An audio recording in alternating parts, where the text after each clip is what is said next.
Now, fair Hippolyta, our nuptial hour draws on apace. 4 happy days bring in another moon, but oh, methinks how slow this old moon wanes. She lingers my desires. 4 days will quickly steep away in night, 4 nights will quickly dream away the time. And then the moon, like to a silver bow, new bent in heaven, shall behold the night of our solemnities. Go, Aegeus, stir up the Athenian youths to merriment. Hippolyta, I wooed thee with my sword, and won thy soul doing thee injuries. But I will wed thee in another key, with pomp, with triumph, and with reveling. Happy be Theseus, our renowned Duke. Thanks, Aegeus. What's the news with thee? Full of vexation come I with complaint against my child, my daughter Hermia. Stand forth, Demetrius, my noble lord. This man hath my consent to marry her. Stand forth, Lysander. And by my gracious Duke, this man hath bewitched the bosom of my child. She will not hear before your grace consent to marry with Demetrius. I beg the ancient privilege of Athens, as she is mine, I may dispose of her, which shall either be to this gentleman or to her death, according to our law immediately provided in that case. What say you, Hermia? Demetrius is a worthy gentleman. So is Lysander. In himself he is, but in this kind, wanting your father's voice, the other must be held the worthy. I would my father looked but with my eyes. Rather, your eyes must with his judgment look. I do entreat your grace to pardon me. I know not by what power I am made bold, nor how it may concern my modesty in such a presence here to plead my thoughts. But I beseech your grace that I may know the worst that may befall me in this case if I refuse to wed Demetrius. Either to die the death for disobedience to your father's will, or you can endure the livery of a nun.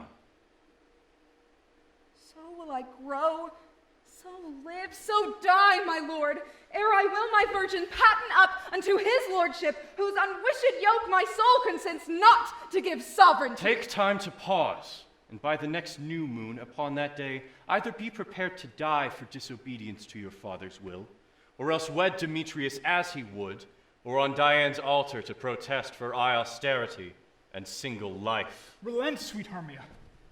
And Lysander, yield thy crazy title to my certain right. Demetrius, you have her father's love. Let me have Hermia's. Do you marry him? Scornful Lysander, true he hath my love, and what is mine my love shall render him, and she is mine. And all my right of her I do estate unto Demetrius.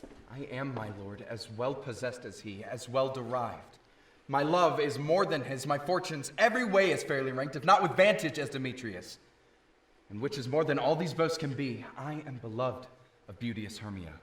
Why should not I then prosecute my right?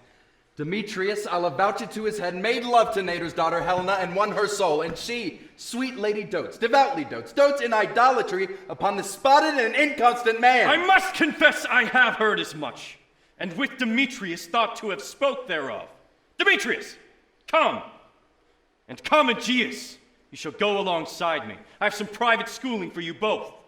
For you, fair Hermia, look you fit your fancies to for your father's will, or else the law of Athens yields you up, which by no means we may extenuate, to death or to a vow of single life. Come, my Hippolyta. What cheer, my love? Demetrius and Aegeus, go along. With duty and desire, we follow you.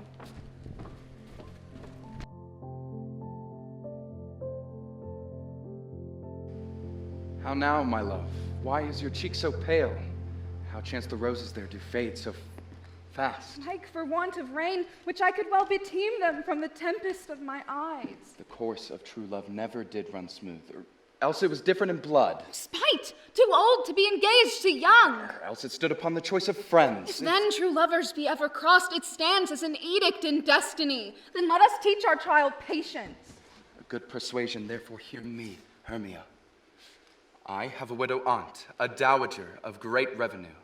She hath no child. From Athens is her house, remote 7 leagues, and she respects me as her only son. There, gentle Hermia, may I marry thee. And to that place the sharp Athenian law cannot pursue us. If thou lovest me, steal forth thy father's house tomorrow night, and deep within the wood, a league without the town, where we did meet thee once, with Helena to do in observance to morn of May. There I will stay for thee. My good Lysander, I swear to thee by Cupid's strongest bow, by all the vows that ever men have broke, in number more than ever women spoke, in that same place thou hast appointed me, tomorrow truly will I meet with thee. Keep promise, love. Ah! Ah! Ah! Look, here comes Helena. Godspeed, fair Helena, whither away? Call you me fair? That fair again unsay. Demetrius loves your fair. Oh, happy fair, oh, teach me how you look, and with what art you sway the motion of Demetrius' heart. I frown upon him, and yet he loves me still. Oh, that your frowns would teach my smile such skill. I give him curses, yet he gives me love. Oh, that my prayers could such affection move. The more I hate, the more he follows me. The more I love, the more he hateth me. His folly, Helena, is no fault of mine. None but your beauty, would that fault were mine. Take comfort. He no more shall see my face. Lysander and myself will fly this place! Helen, to you our minds we will unfold. When Phoebe doth behold her silver visage upon the watery glass, decking with liquid pearl the bladed grass, time that lovers' flights doth still conceal, through Athens' gates we have devised to steal. And in the wood where you and I upon faint primrose beds were wont to lie, emptying our bosoms of their counsel sweet, there my Lysander and myself shall meet. And thence from Athens turn away our eyes to seek new friends and stranger companies. Farewell, sweet playfellow. Pray thou for us, and good luck grant thee thy Demetrius. Keep word, Lysander. We must starve our sight from lovers' food till morrow deep midnight. I will, my love. Helena, adieu. As you on him, Demetrius dote on you. How happy some or other some can be. Through Athens I am thought as fair as she, but what of that? Demetrius thinks not so. He will not know what all but he do know. And as he errs, doting on Hermia's eyes, so I admiring of his qualities.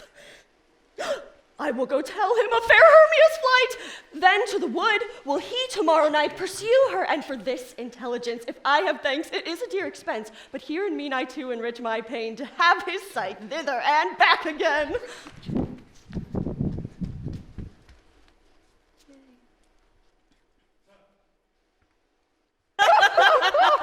Is all our company here? You were best to call them generally, man by man, according to the script. Here is the scroll of every man's name, which is thought fit through all Athens, to plan our interlude before the Duke and the Duchess on his wedding day at night. First, good Peter Quince, say what the play treats on, then read the names of the actors, and so grow to a point. Mary, our play is the most lamentable comedy and most cruel death of Pyramus and Thisbe. Very good piece of work, I assure you, and a merry. Now, good Peter Quince, read forth your actors by the scroll masters. Spread yourselves. Answer as I call you. Nick Bottom, the weaver. Ready? Name what part I am for and proceed. You, Nick Bottom, are set down for Pyramus. What is Pyramus? A lover or a tyrant? A lover that kills himself most gallant for love. That will take some tears in the true performing of it. If I do it, let the audience look to their eyes. I will move storms. I will condole in some measure. To the rest, yet my chief humor is for a tyrant. I could play Ercles rarely, or a part to tear a cat in to make all split. The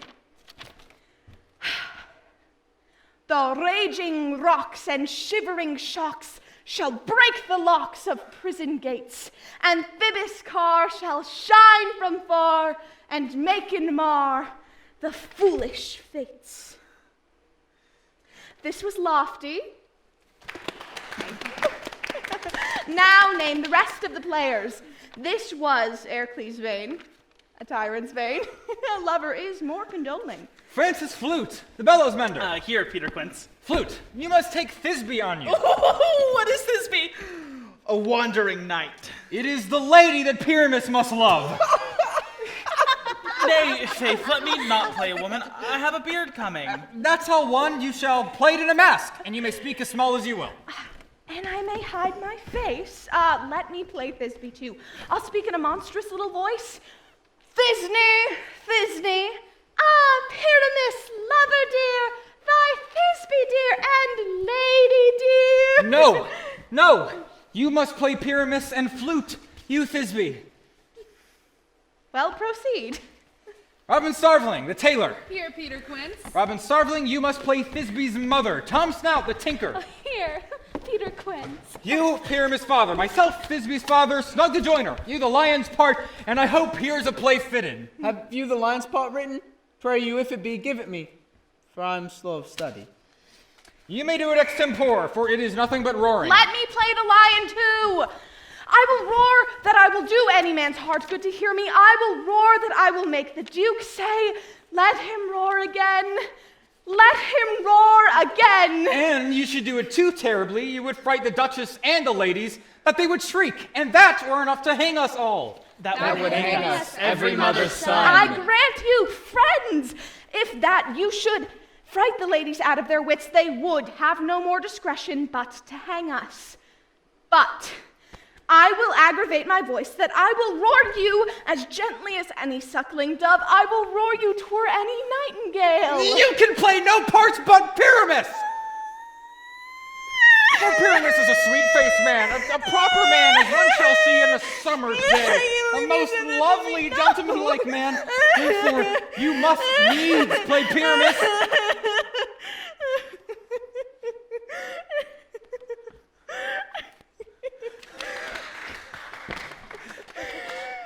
Well, I will undertake it. What beard were I best to play it in?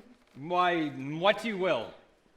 I will discharge it in either your straw-colored beard, your orange tawny beard, your purple ingrain beard, your French crown color beard, your perfect yellow.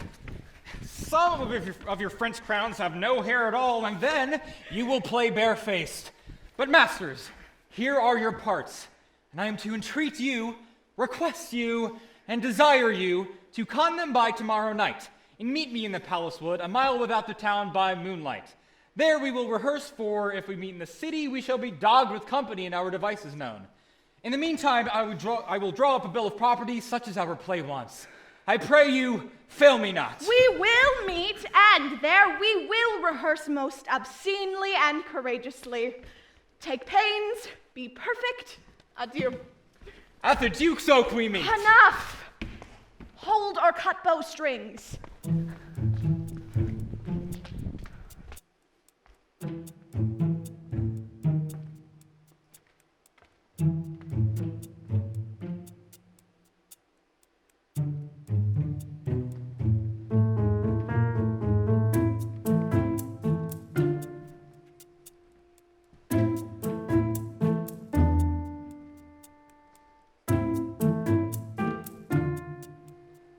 How now, spirit?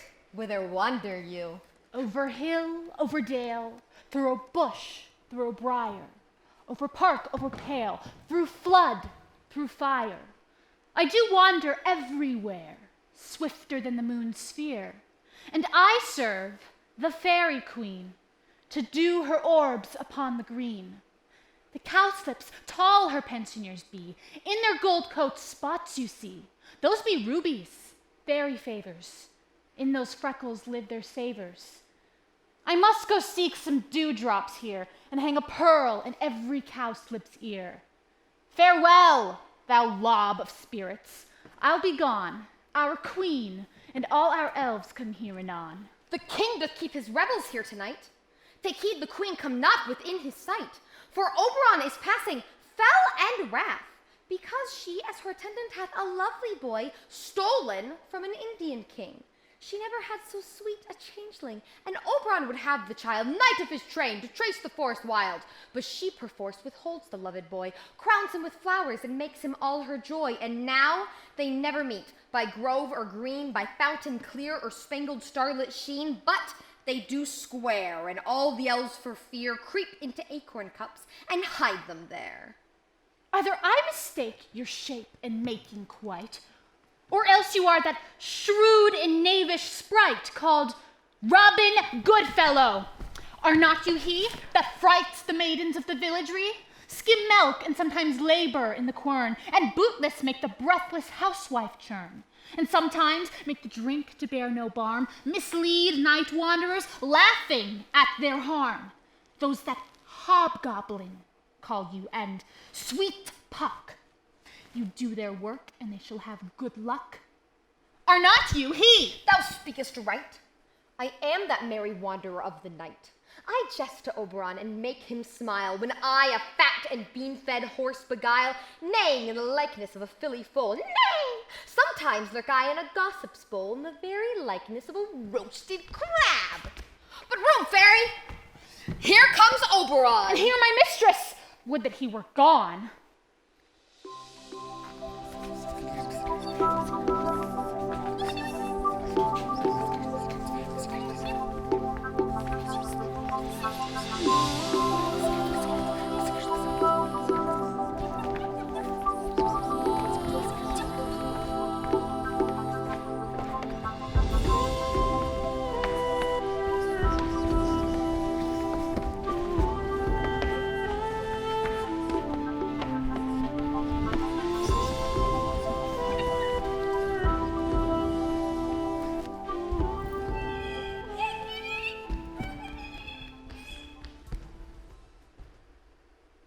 Ill met by moonlight, proud Titania. What, jealous Oberon? Fairy, skip hence. I have forsworn his bed and company. Tarry, rash wanton. Am not I thy lord? Then I must be thy lady. But I know when thou hast stolen away from fairyland, and in the shape of Corin sat all day, playing on pipes of corn and versing love to amorous Phillida. Why art thou here? Come from the farthest step of India, but that, forsooth, the bouncing Amazon, your buskined mistress and your warrior love to Theseus must be wedded, and you come to give their bed joy and prosperity. How canst thou thus? For shame, Titania. Glance at my credit with Hippolyta, knowing I know thy love to Theseus. Didst thou not lead him through the glimmering night from Periginia, whom he ravished, and make him with fair Agles break his faith with Ariadne and Antiopa?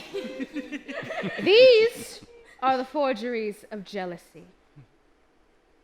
And never, since the middle summer spring, met we on hill, in dale, forest, or mead, by paved fountain, or by rushy brook, or in the beechen margent of the sea, to dance our ringlets to the whistling wind, but with thy brawls thou hast disturbed our sport. Therefore the winds, piping to us in vain, as in revenge, have sucked up from the sea contagious fogs, which piping in the land have every pelting river made so proud that they have overborne their continents. Before the ox, therefore stretched his yoke in vain. The plowman has lost his sweat, the green corn hath rotted ere his youth attained a beard. The fold stands empty in the drowned field. The crows are fatted with the murrian flock. The 9 men's morris are filled up with mud, and the quaint mazes in the wanton green, for lack of tread, are undistinguishable. The human mortals want their winter here. No night is now with him or carol blessed, therefore the moon, the governess of floods, pale in her anger, washes all the air that rheumatic diseases do abound, and through this distemperature we see the seasons alter. Far in the fresh lap of the crimson rose, and on old Hyam's thin and icy crowned an odorous chaplet of sweet summer buds is as in mockery set. The spring, the summer, childing autumn, angry winter, change in their wonted liveries, in the mazed world knows not which is which. And this same progeny of evils comes from our debate, from our dissension. We are their parents and original. Do you amend it then? It lies in you. Why should Titania cross her Oberon? I do but beg a little changeling boy to be my henchman. Set your heart at rest. The fairyland buys not the child of me. His mother was a votaress of my order. And in the spiced Indian air by night full often hath she gossiped by my side, and sat with me on Neptune's yellow sand, marking the embarked traders on the flood, where we laughed to see the sails conceive and grow big-bellied in the wanton wind, which she, with pretty and with swimming gait following her womb, then rich with my young squire, would imitate, and sail upon the land to fetch me trifles and return again, as from a voyage rich with merchandise. But she, being mortal, of that boy did die. And for her sake do I rear up the boy. And for her sake I will not part with him. How long within this wood intend you stay? Perhaps till after Theseus's wedding day. If you will patiently dance in our round and see our moonlight revels go with us. If not, shun me, and I will spare your haunts. Give me that boy, and I will go with thee. Not for thy fairy kingdom. Fairies away. We shall chide downright if I longer stay.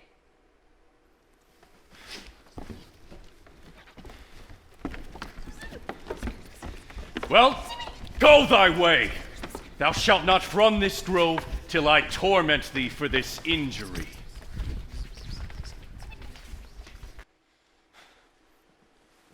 My gentle Puck, come hither.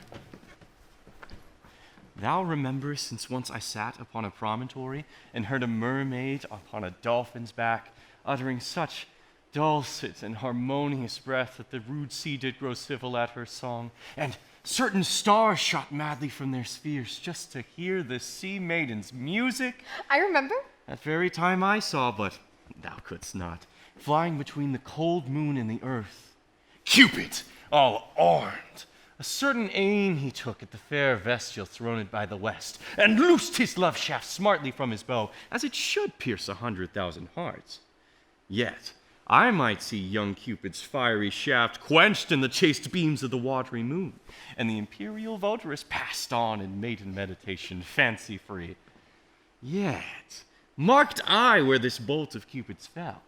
It fell upon a little western flower, before milk white, now purple with love's wound, and maidens call it love in idleness. Fetch me that flower, the herb I showed thee once. The juice of it, when on sleeping eyelids laid, will make or man or woman madly dote upon the next live creature that it sees. Fetch me that flower, and be there thou here again ere the Leviathan can swim a league. I'll put a girdle round about the earth in 40 minutes. Having once this flower, I'll watch Titania while she is asleep, and drop the liquor of it in her eyes. The next thing she waking looks upon, be it on lion, or bear, or wolf, or boar, or on meddling monkey, or on busy ape. She shall pursue it with the soul of love, and ere I take this charm from off her sight, as I can with another herb, I'll make her render up her page to me. But who comes here? I am invisible, and I will overhear their conference. I love thee not, therefore pursue me not. Where is Lysander and fair Hermia? The one I'll slay, the other slayeth me. Thou toldst me they were stolen unto this wood, and here am I, and woed within this wood, because I cannot find my Hermia. Now hence, get thee gone, and follow me no more. You draw me, you hard-hearted adamant, but yet you draw not iron, for my heart is as true as steel. Leave you your power to draw, and I shall have no power to follow you. Do I entice you? Do I speak you fair, or do I not, in plainest truth, tell you I do not, nor I cannot love you? And even for that I do love you the more. I am your spaniel. What worser place can I beg in your love than yet a place of high respect with me than to be used as you use your dog? Tempt not too much the hatred of my spirit, for I am sick when I do look on thee. And I am sick when I look not on you. You do impeach your modesty too much. To leave the city and commit yourself into the hands of one that loves you not, to trust the opportunity of night and the ill counsel of a desert place with the rich worth of your virginity. Your virtue is my privilege. For that it is not night when I do see your face, nor do I think I am in the night, nor doth this wood lack worlds of company for you, and my respect are all the world. Then how can it be said I am alone when all the world is here to look on me? Thou run from thee, and hide thee in the brakes, and leave thee to the mercy of wild beasts. The wildest hath not such a heart as you. Run when you will, the story shall be changed. Apollo flies, and Daphne holds the chase. The dove pursues the griffin. The mild hind makes speed to catch the tiger. Bootless speed when cowardice pursues and valor flies. I pray thee, let me go. Or do not believe, but I will do thee mischief in the wood. I, in the temple, in the town, the field, you do me mischief. I, Demetrius! Your wrongs do set a scandal on my sex. We cannot fight for love as men may do. We should be wooed, and were not made to woo. I'll follow thee and make a heaven out of hell, to die upon the hand I love so well. Fare thee well, nymph. Ere he do leave this grove, thou shalt fly him, and he shall seek thy love. Hast thou the flower there? Welcome, wanderer. I pray thee, give it me. There it is! I know a bank where the wild thyme blows, where oxlips and the nodding violet grows, quite over-canopied with luscious woodbine, with sweet musk roses and with eglantine. There sleeps Titania sometime of the night, lulled in these flowers with dances and delight. And there the snake throws her enameled skin weed wide enough to wrap a fairy in. And with the juice of this, I'll streak her eyes and make her full of hateful fantasy. Take thou some of it, and seek through this grove. A sweet Athenian lady is in love with a disdainful youth. Anoint his eyes, but do it when the next thing he espies may be the lady. Thou shalt know him by the Athenian garments he hath on. Effect it with some care that he may prove more fond on her than she upon her love. And be thou here again ere the first cock crow. Fear not, my lord, your servant shall do so.